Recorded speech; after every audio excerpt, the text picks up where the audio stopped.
গেল 2 সপ্তাহে বাংলাদেশের বিভিন্ন সীমান্ত দিয়ে 7 শতাধিক মানুষকে পুশিন করেছে ভারত। প্রতিটি পুশিনের পর কূটনৈতিক বার্তা পাঠিয়ে প্রতিবাদ করেছে ঢাকা। দিল্লিকে অনুরোধ করা হয়েছে কূটনৈতিক চ্যানেলে যোগাযোগ করবার।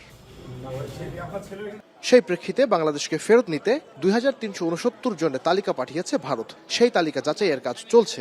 ভারপ্রাপ্ত পররাষ্ট্র সচিব বলছেন, ভারতের পাঠানো তালিকা যাচাই করতে পররাষ্ট্র মন্ত্রণালয়ের সময় লাগছে।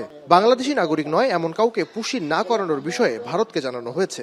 এটার একটা অ্যামিকেবল সলিউশনে পৌঁছানোর জন্য চেষ্টা করছি আমাদের প্রতিবেশী দেশের সাথে, এবং আমরা চেষ্টা করছি যে যাতে কোনোভাবেই বাংলাদেশি না এরকম কাউকে আমাদের বাংলাদেশে পাঠানো হয়। তো আমরা ওদের সাথে বিভিন্ন পর্যায়ে আনঅফিশিয়ালি এবং অফিশিয়ালি যোগাযোগ করছি এবং আমরা এটা নিয়ে কাজ করছি। ভারত থেকে বাংলাদেশ বিরোধী কোনো প্রচারণা যেন না হয় সেই ব্যাপারেও বলা হয়েছে। শেখ হাসিনা সহ তার সময়ের মন্ত্রীদের বিচারের ক্ষেত্রে কোর্টের নির্দেশনা অনুসরণ করছে পররাষ্ট্র মন্ত্রণালয়।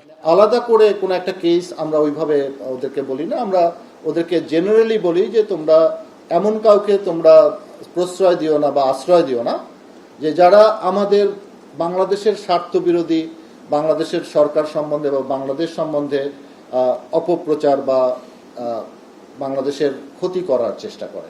আমাদের এই প্রচেষ্টা সবসময় আছে। জাপানে প্রধান উপদেষ্টার সফর নিয়ে গণমাধ্যমে ব্রিফিং এসব বিষয় উঠে আসে। সফরে 7টি সমঝোতা স্মারক সই হবার কথা রয়েছে।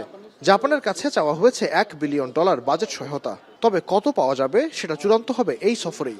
এই ভিজিটে আমাদের প্রধান এমফেসিস হচ্ছে বাজেটারি সাপোর্ট।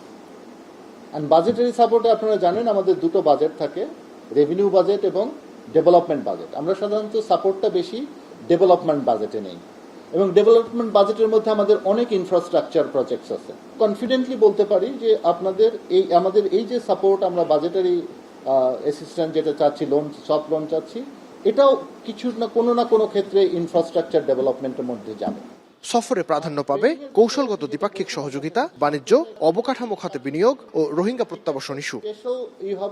আমরা দুটো নাইম আবির, এখন, ঢাকা।